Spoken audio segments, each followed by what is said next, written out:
I love Blood Death Knight. For those of you who are familiar with who I am, it's no mystery that Blood DK is a favourite of mine.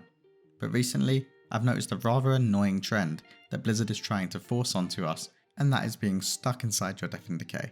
Feeling that inkling of sadness every time I have to move out of it, knowing that a handful of my talents, abilities and brain cells just become void or significantly worse as a result.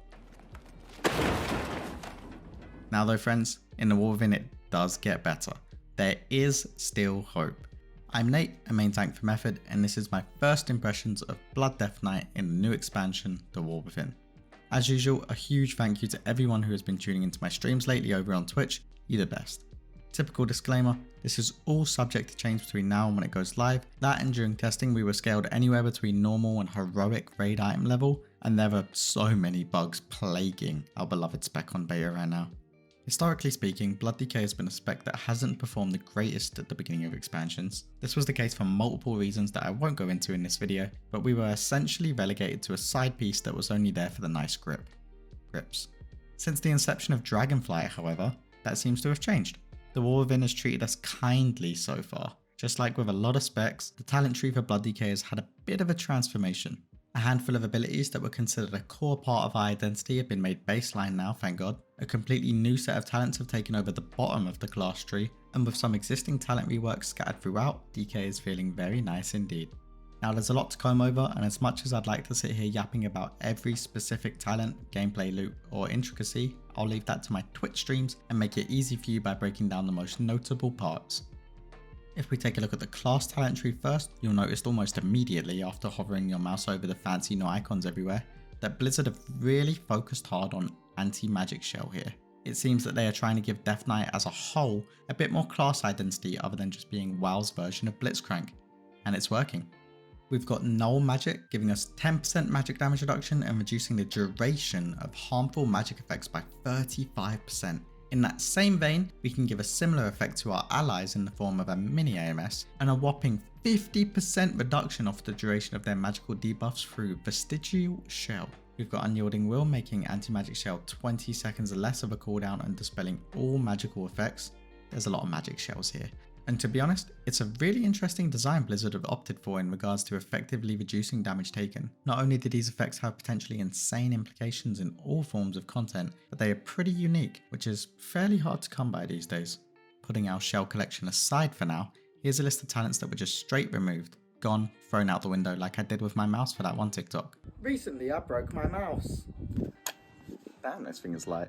And of course a notable mention to Abomination Limb no longer generating bone shield charges, reinforced bones making your bone shield stack up to 12, tightening grasp now having a 3-second AoE silence on mass grip instead of the damage amp that it used to, which I'm convinced is overrated by the way.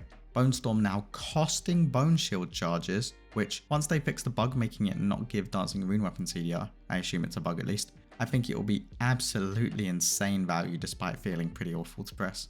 The changes to consumption and its new talent Carnage skyrocketing our blood plague damage, and lastly, Cleaving Strikes now letting you retain your Death and Decay buff for 4 seconds after you leave it.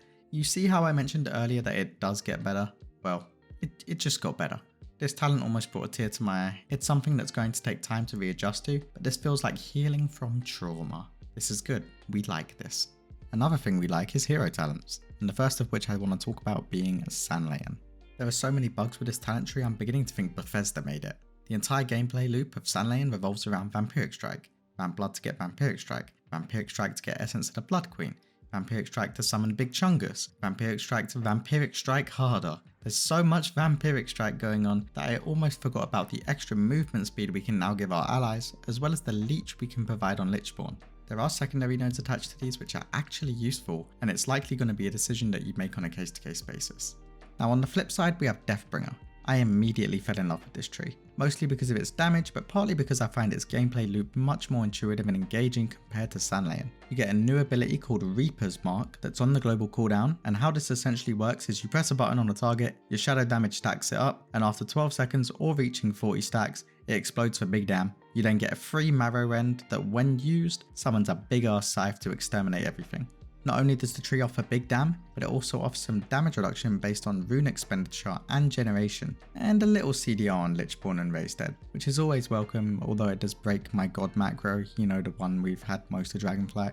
So there we have it. Blood DK feels absolutely phenomenal in the War Within so far. Their damage is amongst the highest of all tank specs right now, but they do still suffer from the same issues they always have when it comes to keys specifically. And that is that once the content gets hard enough, it becomes increasingly difficult to survive global to global, and every decision matters. They are still an extremely powerful choice regardless, one of the best on beta right now, and it's likely you'll see me slamming good keys on this in the War Within, assuming Blizzard doesn't murder the spec before it goes live. I've been Nate, cheers for watching, and a huge thank you once again to my supporters over on Twitch, and to you guys watching this video. Be sure to check out the description for all my social links, and have a great day.